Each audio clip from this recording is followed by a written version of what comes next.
Olá, pessoal! Vamos compreender uma conexão especial chamada ligação delta-aberto do transformador trifásico. Vem comigo!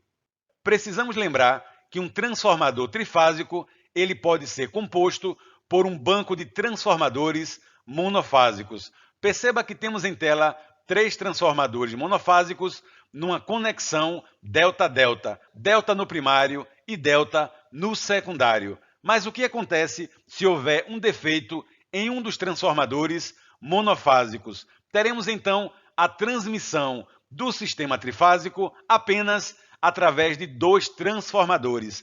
É isso que caracteriza a ligação delta-aberto. Observe agora uma fotografia real de um sistema delta-aberto na rede de distribuição. Temos 2 transformadores monofásicos na ligação delta-aberto.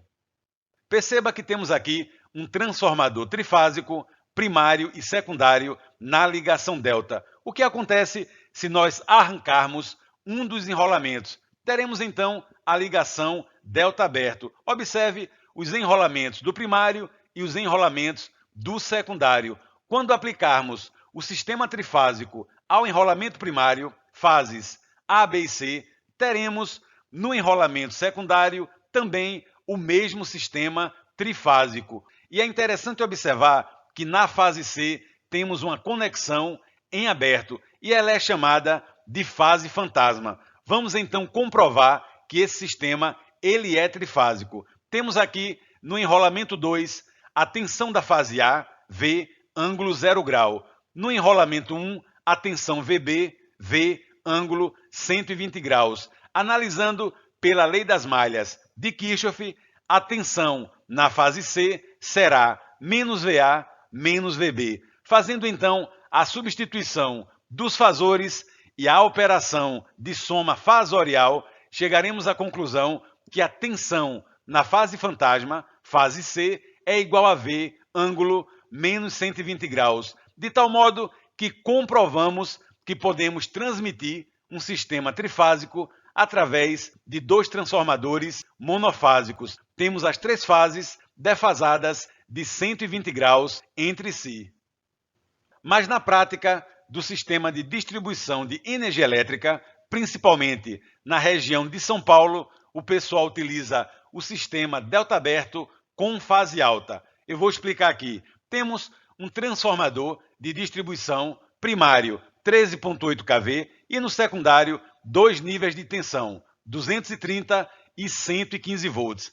Observe que no primário não recebe o sistema trifásico, mas apenas 2 fases, por exemplo, A e B. E a terceira conexão ela é aterrada. Então, aplicamos 13,8 kV no primário e no secundário teremos um sistema trifásico em 230 volts, tensão de fase. E observe a defasagem angular de 120 graus. Resumindo, tensão entre fases 230 volts. Mas aí vem a pergunta, professor, de onde vem os 115 volts? Vem de uma engenhosidade do pessoal, do ponto médio de conexão do enrolamento entre A e B. Esse é o ponto neutro. Então, entre a fase e o neutro, teremos uma tensão de 115 volts. Percebeu? Essa é a conexão de fase alta em delta aberto. No entanto, a tensão da fase C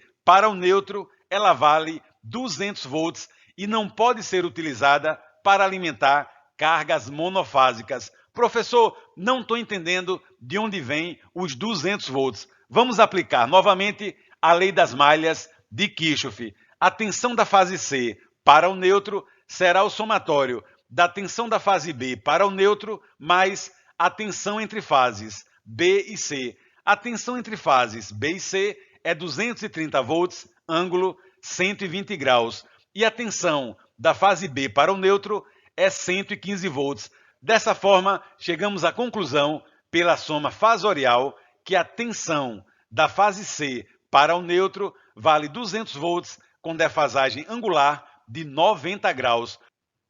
Vamos então resumir o sistema delta aberto com fase alta. Temos aqui as 2 fases e o condutor neutro que sai do ponto médio do enrolamento das 2 fases. e esse nêutron ele é aterrado. E a outra fase ela é chamada de quarto fio. Então, tensão entre fases, 230 volts.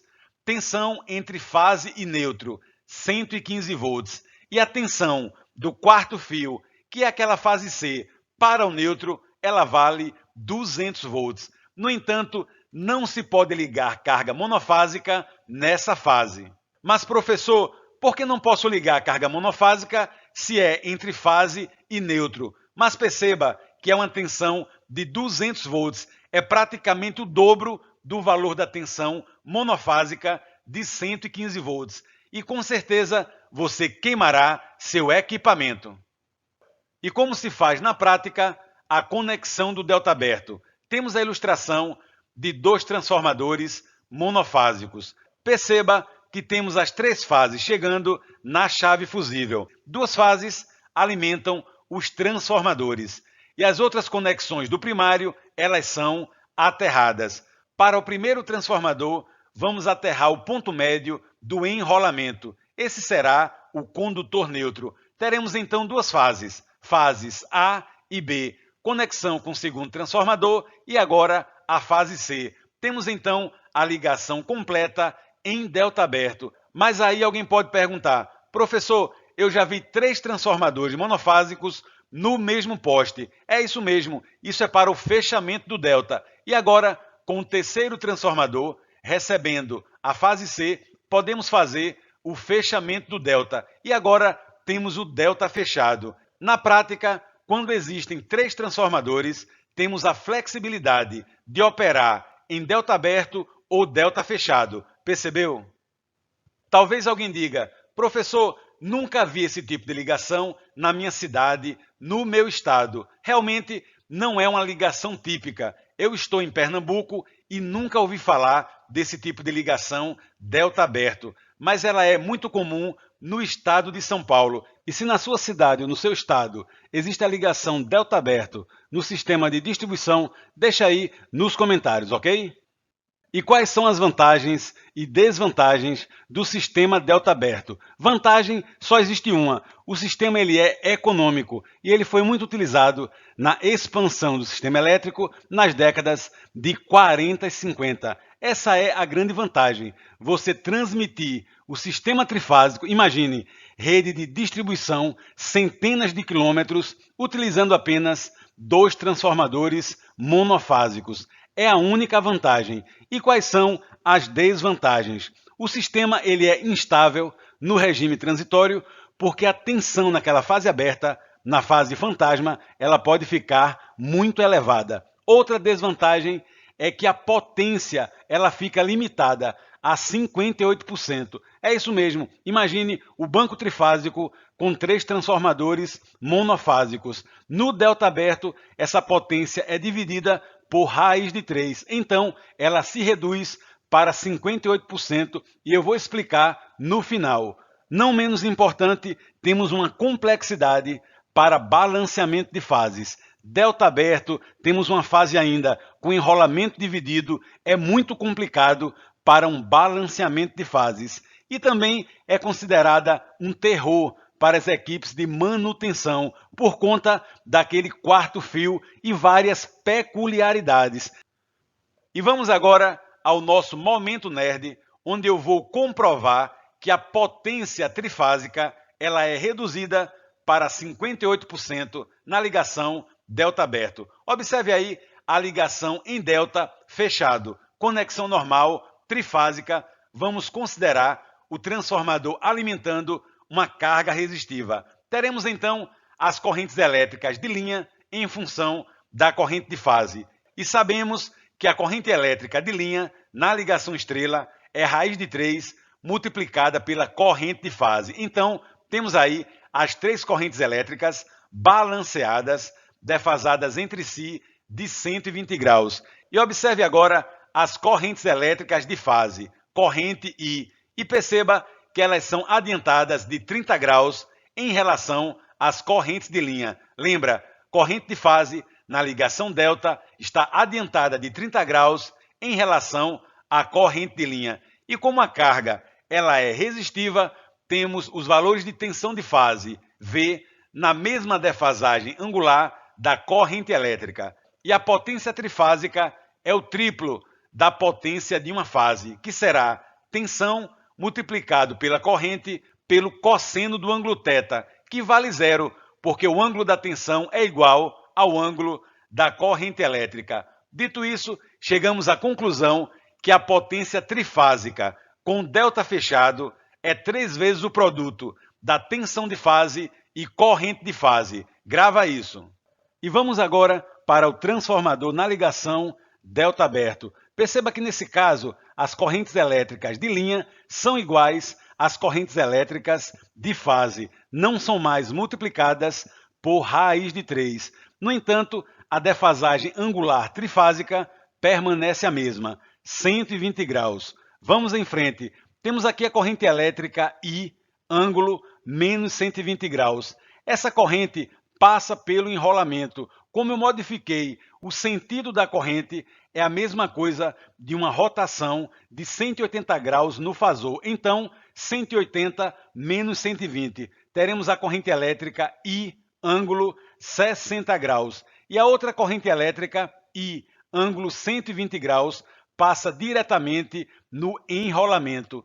E os valores de tensão de fase são os mesmos do delta fechado. Pronto, terminamos aqui a configuração delta aberto. E para o cálculo da potência, vamos considerar P1 e P2 como a potência dos enrolamentos. P1 será VI cosseno da diferença angular entre tensão e corrente elétrica, 30 menos 60. E P2 será o produto VI pelo cosseno da diferença angular, 150 menos 120. Perceba que nos dois casos o valor do cosseno é raiz de 3 sobre 2. E no somatório, a potência total no delta aberto será raiz de 3 VI. Dessa forma, a potência em delta aberto é a potência no delta fechado dividido por raiz de 3, ou seja, 58%. E a grande pergunta é, por que isso acontece? Porque as fases elas trocam potência reativa no delta aberto. Lembra, potência reativa, tensão vezes corrente elétrica vezes o seno do ângulo φ, que é a defasagem entre tensão e corrente elétrica. Vamos calcular para o primeiro enrolamento e segundo a potência elétrica reativa. Perceba que para o primeiro enrolamento há um fornecimento de potência e para o segundo uma absorção de potência reativa. O que é que está acontecendo na prática? As duas fases trocam potência reativa e dessa forma haverá uma potência reativa circulante no transformador e ela não vai para a carga. É por isso que a potência ativa ela se reduz. Valeu, pessoal! Espero que tenham gostado do vídeo. Forte abraço e bons estudos!